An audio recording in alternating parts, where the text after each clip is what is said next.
exactly, man. The reason why I've obviously brought you on a call today is this will probably go on YouTube, my blog, anywhere. I'm just trying to create as much content as I possibly can, and just try and be as productive as I possibly can as well. So just bringing different trainers on like yourself that are doing well at the moment, and just talking about a topic. So obviously your niche is a lot different to mine. You work with people who do those extreme transformations where you take them to a photo shoot or on stage, and it's a little bit different to mine. Whereas I take almost like the average Joe and try and make them feel better about themselves, look better in their clothes, and just be a little bit more confident. So what would you say is the biggest difference between obviously my niche and the clients that I work with and the clients that you work with? I mean, I think it's more like the level that you want to take it to. So I think you're going to be looking at sort of more beginners. Yeah. If we kind of call it like beginner, intermediate, advanced type of thing, I think it's quite an advanced thing to do, to go through a prep and go for a shoot. But I think, to be honest with you, I think there's a perfect alignment with it. It's like you're going to stem from a beginner. You're going to work with someone like you, understand the fundamentals, learn the basics, master the basics, more importantly. And then as you kind of transcend through those steps, that's when you think, right, maybe potentially like I've got great results. I could probably take this to the next level. And I would say sort of like the intermediate sort of like level 2 type of thing that is where like doing a shoot is really good, isn't it? Because it's a great stepping stone. And the amount of clients that I've had come through and they're like, I love everything about the idea of competing. It's something I really want to do, but I've never really experienced dieting. I don't know what my physique's going to look like if I diet down. So I think going through a shoot gives you've done a shoot yourself, right? Yeah, I've done a shoot, yeah. Yeah, so you get an experience for what it's like to feel hunger. Can you handle the hunger? Can you handle having to perform at your best when you're potentially not feeling 100% energetic, like that sort of thing? So I think that they're very applicable, but I would say it's definitely, again, it's probably not the most maintainable thing for someone to want to remain sort of like shoot or stage elite. Yeah. So it's like lifestyle factors, but I would definitely say as a stepping stone, you couldn't do one without the other. So I think I would always work on a client getting the behaviors like what you're saying and what you're teaching to people. Because if they've not got them, you can't take it to an extreme. There's just no way. Yeah, that's it. You can't almost go from 0 to 60 in a second almost. But yeah, it is creating those habits. 100%. I mean, when I did it, even I found it tough, and I've been training for 6 years creating those habits. So I couldn't have imagined going from a complete beginner to doing a photo shoot or stepping on stage. But I think that the discipline is a massive factor as well when it comes to photo shoot and bodybuilding, right? Having the discipline, and I think things are a lot stricter than what a lot of people realize. I mean, my clients have that flexibility in regards to their food. I mean, they have the foods that they enjoy, and they have alcohol that is in their plan, so they can have that balance. So how is it different food wise when it comes to a photo shoot, would you say? I mean, with regards to the actual setup of the plan, the best plan that you can give someone you'll know yourself is one they can follow, which is why you've just mentioned they've probably got things in there that they enjoy eating and alcohol. Now, the difference really is the fact that if you're going to do a photo shoot or a show, you want to make sure that you're going to look your absolute best and not feel like, because a lot of the time, remember, it comes from the confidence and not necessarily the look, because we're a product of how we feel, right? If I'm not feeling very secure and I'm unconfident in how I look, that's going to transcend into a photo, or how I think people perceive me. So I think it's just making sure that someone can follow the plan and they enjoy it. So I do have foods in there that people enjoy. Like quite often people will see like a bagel, a crumpet, like post-workout cereals, like really popular in kind of this Pops. Yeah, exactly. Cocoa Pops, man, like anabolic cereal. It's so important because it's like someone needs something that they're going to enjoy. They're going to look to like eat that day and kind of still feel a little normal. And where I can, I'm also quite a big advocate of allowing people to have like meals out, because like as a family man, I understand like you're going to need to go out and eat with your kids, So I guess it's just, you are a lot more specific. You are a lot more restricted. Yeah. Because the goal is big enough to be able to do that.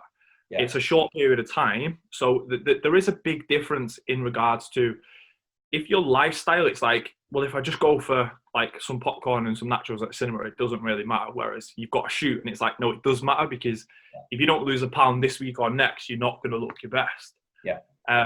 So there are differences in that sense. In terms of like the foods they enjoy, there are a lot of foods in there. But predominantly, I'm all about performance. So it's like, I'll put stuff in there that will make you feel great. Your digestion won't be compromised. Because that's obviously going to come with like holding water, potentially. Like if you ruin your digestion, you're not going to process food as well, all that kind of thing.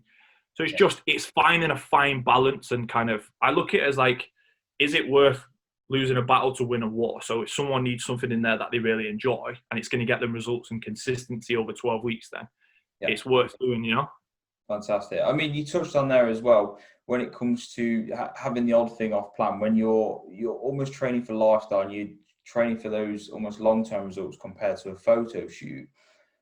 One won't hurt, that kind of thing. When you've got people around you that are saying those type of things, I think your support network when you're training for a shoot or a bodybuilding show is a lot more important when you're training for that, rather than the type of clients that I have. Would you say that's right as well?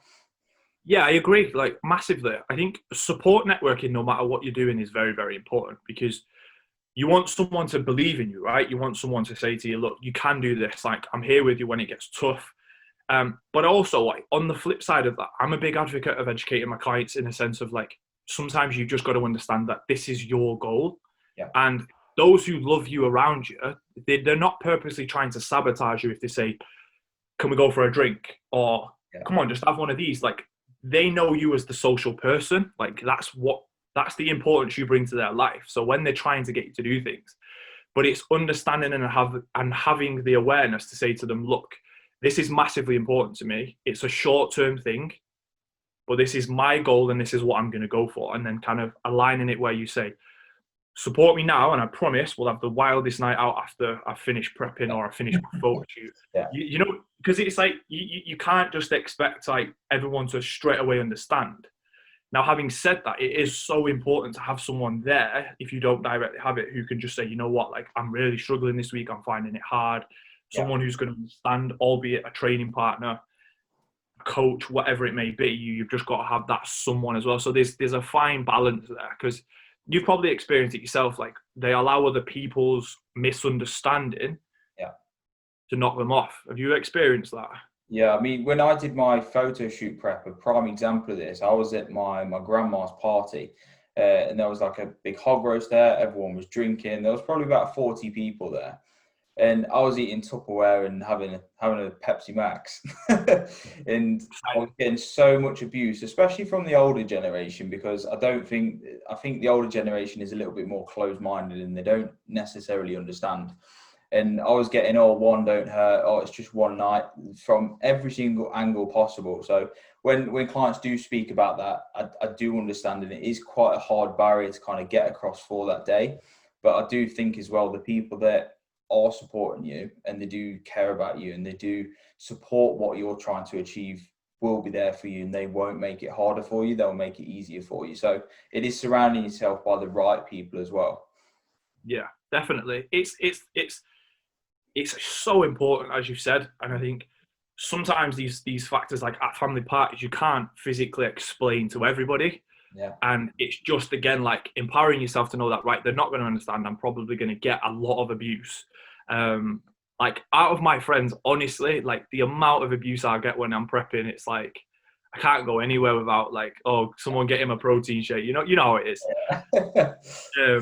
But it's being aware of it, because it makes it a lot easier to handle. And I think if you're a lifestyle like yourself, like your clients are, it's perfectly acceptable to say, right, do I want to partake in this? If I want to, that's okay. I'm going to. Like, you'll set it up so you can go, yeah, I'm going to do it. But for me and my clients, we say no, because this goal is big. The why is big enough, and we're going to say, look, no, that's not happening. But I think a really good tip for people as well that are watching this is, it's like, don't set yourself up for failure. So potentially, if you go out and people are like, why are you not drinking? I'll sit there and be like, oh, I've got antibiotics. Yeah. I've got a bit of a virus and I can't drink with antibiotics, rather than going, because I'm a boring prep wanker and I can't do anything. Do you know what I mean? Yeah. Apologise for swearing, by the way. That's So fine. it kind of, as soon as someone sees that it's that reason, you become, oh, you're so boring, you're obsessed, and it's just like you just settle that argument straight away. It's like, yeah, I'm pregnant. I'm sorry. I can't say that. What would you say what would you say off the back of like a photo shoot as well? Because I mean, this is something that comes up with a lot of trainers and a lot of people who have done photo shoots, they've competed, and even I experienced it myself. When I came off the back of it, I put on 2 stone in about 2 or 3 weeks off the back of it, just because of the foods that I was eating towards the end of it, the amount of cardio I was doing, and the size of the deficit that I was actually in wasn't sustainable. What would you say to your clients that you probably do at the moment anyway, and what would you advise to people that are coming out of the back of it? Because it's not necessarily, oh, let's go and binge for 2-3 weeks like I did, because I had no knowledge about what to actually do. But how would you sort of approach that for people that you've got? Yeah, it's so common. Like, so common. I've been through the exact same thing, and I think anyone who has been through it will probably have these the understanding. But the way in which you set things up throughout the prep is huge. Yeah. So I actually did a really good chat. So if anyone wants to dive into this, I've got like me and Shan Mack on my YouTube channel had a really big conversation. It's a very good video actually. Yeah, but honestly, the biggest thing I can say is you've got to try and set yourself up for as much success as possible. So avoiding things like following food accounts on social media while you're dieting. Yeah. It's very common. Yeah. Avoiding things like buying things that you're not necessarily allowed to have and then putting them in the cupboard and going, I'm going to wait. Yeah. A lot of people then go to like these like big cake companies and they have like post-show cakes, and it's like you're basically just setting yourself up. Like you're going to the Trafford Centre or the mall, whatever you'd call it, with 10 grand in your hand, you're going to go crazy, you know? So you've got to kind of put things in play where you're going to give yourself the best opportunity. So there's a lot of emotion attached with food. And I think you get better at this the more experience you get, but those things are going to really, really help. And I think initially as coaches, like it's important for me that I give someone direction straight away. Yeah. So one good thing like is to have a goal like immediately after it. So if you've got a holiday like 4 or 5 weeks after, you've got an incentive not to go wild. Yeah. You're then going to receive a plan from myself or your coach who's going to give you more food that you might enjoy, that you digest well, that you can go, do you know what? This is kind of enough for me. I'm happy right now. I'm not feeling restricted. Yeah. And I think one of the biggest things that people like miss is like the social aspects of it. And I'd love to hear how you felt about this, but also feeling full.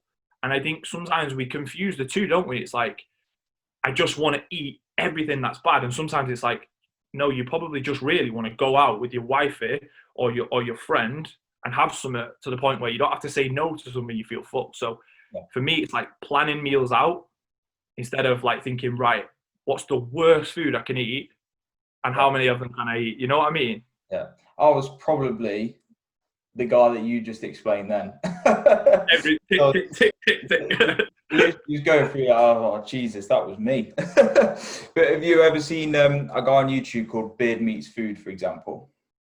No, but I can only imagine what it's going to be about. So yeah, he was doing like crazy food challenges that I was watching when I was towards the back end of prep. I was doing exactly that. I had a whole drawer full of like cakes and treats and Reese's Pieces because I'm a big Reese's Pieces guy. And when I did come off the back of that, I just couldn't. It was so strange. I can't explain it, but it was like I just could not control myself. I was like to the point where I was literally full, could not fit anything more in my stomach, lying down on my rug in my living room. And I was still trying to eat.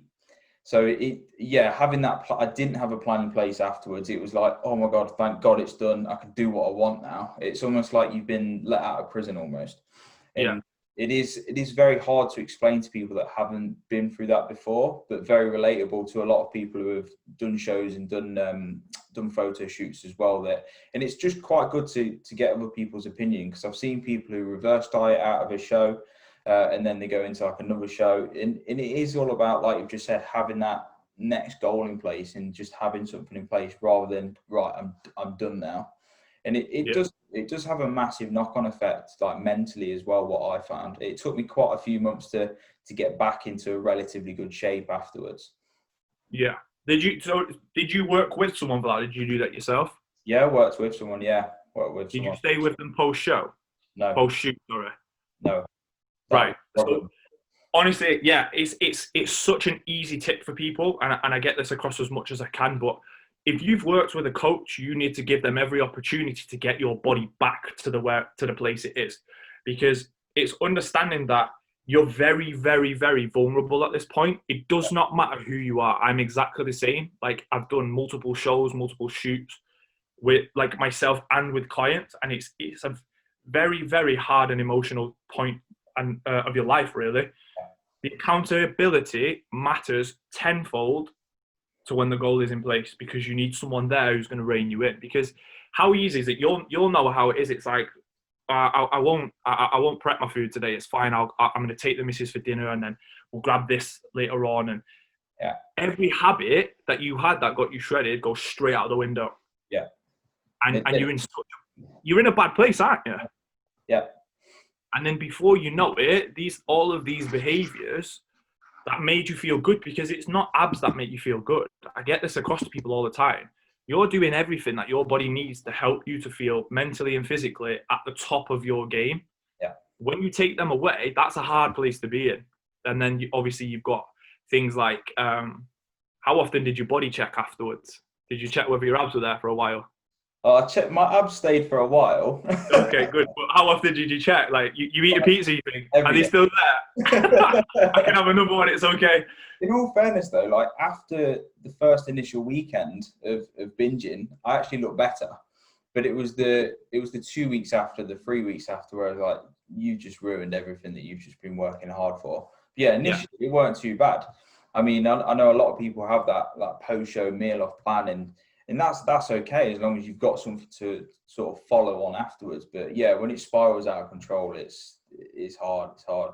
And I say that to a lot of people that I've got as well. I've got one guy I'm now prepping him for a shoot. And I did say to him before, the habits that you've created at the moment, you've just got to be prepared to try and hold on to them as long as possible. And then exactly what you said, having that goal in place afterwards. He's got a holiday afterwards at the back end of the year. So we're going to do that shoot, and then we're going to cruise into that holiday. So it is keeping those habits in place to a certain extent, but he does need to realize that you do have to be a little bit stricter and a little bit more on it when it comes to your shoot prep. Yeah, and it's like it's your why as well. So like, why are you doing it? So for me, if you've been training long enough to then go, do you know what, I'm going to do a shoot right now, or a show, or whatever it may be, you have to think about long-term progression, because a lot of people are under the mindset it's like the show is then, the shoot is then, and then that's it. But it's like, is that really it? Because for me, every time I do one, because I'm addicted to progress, I'm addicted to bettering my physique or bettering my business or whatever it may be. So I don't just look at it as, right, well, I got on stage and then that's it. I get off stage and I think, right, okay, that's cool. Like, I'm going for a meal later on, but then I'm thinking like 3 or 4 weeks up to that, what's the plan afterwards? I want to be better next year. I want to be better the year after. And like, that's so important, because otherwise you're just going to kind of, even if you win, if you have the best shoot of your life or whatever it may be, your pictures are amazing, you're always going to have that kind of, you'll probably find like motivation, and then it's like, oh, it stops, because you've got nothing to work towards, have you? Yeah. So for me, it's making sure you focus on the things that matter. It's like, it's not about the pictures, it's not about the trophies or whatever it may be. It's about you bettering yourself and feeling unbelievable, because I'm sure anyone you would ask it, or anyone watching this would say, how I felt for those 10 or 12 weeks or whatever the distance is, if I could feel like that every day of my life, I would be so happy. And it's like, you can't, obviously we're going to have ups and downs, but just because you're like not always as shredded, if you're taking care of yourself, you're sleeping, you're healthy, you're fit, you're eating right, those things are going to make you feel amazing all the time. Exactly. Like if you come third in a show, you're going to want to come back next year and come second or first. You're going to want to keep getting better. If you're someone that wants to train for like a 10K run. If you're only doing 5K, let's aim for 6K, 7, 8, and just keep getting better and better. And exactly the same with business as well. Like, you want to push your online business, you want to increase your client base and continuously improve your service. You have to get better. How I look at it, you've almost got everybody else is getting better. And if you don't, you just get left behind. So you have to keep getting better and better and better. But in regards to time as well, so last sort of question that I've got written down here in regards to like a prep. Cool. I'm picking your brains quite a lot here. I quite like it. Man, honestly, talking about stuff, I literally like, and this is a good thing about, like, when I coach people, like, I try to educate them and ingrain this sort of thing in the mind, because it's like, don't be so results driven. Like, I'm driven by getting results. It sounds crazy to say that, but it's like, you know, if you tick the boxes, the result will come. That's why you pay us, right? So it's just like, if every time you lift your shirt up, you're checking to see whether you look cleaner, you're never going to feel good. But if you just crack on, tick the boxes, do what needs to be done, and then you look back every 6 weeks or whatever it may be, you're going to be in a great position. You're going to go, wow, you know what? I really noticed the difference. You know what I mean? Yeah, that's sorry. No, it's fine. It's fine. So in regards to obviously my clients, they could probably spend a couple of hours, maybe 3 hours a week, actually dedicated to working towards their goal in regards to their training, prepping food, etc. What is the actual time difference when it comes to prepping for a show? Like, how much time do you actually have to dedicate prepping for a show or a photo shoot? What would you say in regards to that? Obviously, it increases as time goes on, but what would you do with your clients initially? So it's very dependent on the individual and where they are. So if the ideal situation, someone's got a good level of muscle, they're in a good position calorie-wise to start a diet. Yeah. And if we talk from a natural point of view versus someone who's assisted, you're probably going to be longer as a natural athlete. So I'll diet for around 20 weeks. Yeah. If you're assisted, you can do probably 12 to 14 weeks and get away with it. But it's largely dependent. But to give you an actual answer, I'd say anywhere between sort of 12 and 20 weeks. Because it gives you enough time to make sure that you don't have to sort of crash diet and go to the complete end of one extreme for very long periods of time. Because even though it is it is extreme because you're going so lean, it shouldn't be that extreme for that long. Yeah, that makes sense. So the longer you give yourself to drop steadily. So an example would be, if you've got 20 to 30 pounds to lose, I would say my rate of loss for a male would be around 2 to 2.5 pounds a week. For a female, it might be maybe 1 to 1.5 pounds. If you do it at that rate, you're going to come into your show very nicely. So it's just given the decent amount of time to make sure that you don't have to do stupid things. That makes sense? Yeah, you're going to hold more muscle as well. You're going to hold a lot of muscle doing it more gradually. Most definitely. And like, if you want to go super ideal, like I've prepped a few people this year where we've been ready sort of maybe 3 or 4 weeks early. So that's given us the opportunity not only to push food a little, and if we go back to that other question, if you're starving into your show, you're more likely to rebound terribly. Whereas what's happened with these is they've got more food, and it's just once you satisfy that brain that it's feeling full, and give your sort of physiology, so what your body physically needs, if you give it more of that, you're less likely to have that. But 2 to 4 weeks early, it gives you an idea of like, okay, if we push calories, how are you going to look? So it kind of, you trial run what it's going to look like for a peak week, for example. Yeah. So that's like really optimal. And some people come in and they give you 12 weeks, and I've had that before, and it's like, right, I've just got to be honest with you as a coach, this is going to hurt. Yeah. And then that's obviously then up to them whether they're willing to go through that. Yeah. I think mine was 17 weeks in total. Right. 17 in total. But I'm probably at a stage now where I could probably do a 17-week prep again, but I'm in a hell of a lot better of a starting position now than what I was when I did mine. So yeah, completely agree. It was hell. I mean, I think my last couple of weeks I was on 1,200 calories, doing 2 hours cardio and having to do 50,000 steps at the same time. Plus, wow. Yeah. Okay. So that's the definition of Digging. That's digging deep, buddy. That's digging deep. Yeah. But yeah, I hope anyone that's sort of watching this, we can sort of wrap this up here. But Stephen is obviously a prep coach. If you're looking to do a photo shoot or prep for a bodybuilding show, make sure you check him out. I'll put his details at the bottom of here. But yeah, I hope that brought some level of value to anyone that's watching this. Make sure you check him out. Make sure you check out. I put a brand new blog up today as well. But yeah, I'm going to be doing a lot more of these lives with personal trainers like Stephen, and I'll probably bring him in another one in the future as well. Awesome, buddy. Also, I need to get better at this presenting stuff. Do you know what I mean? I need to get a microphone next. Yeah. Is he getting all the gear? Yeah. All the gear, mate. No idea yet though.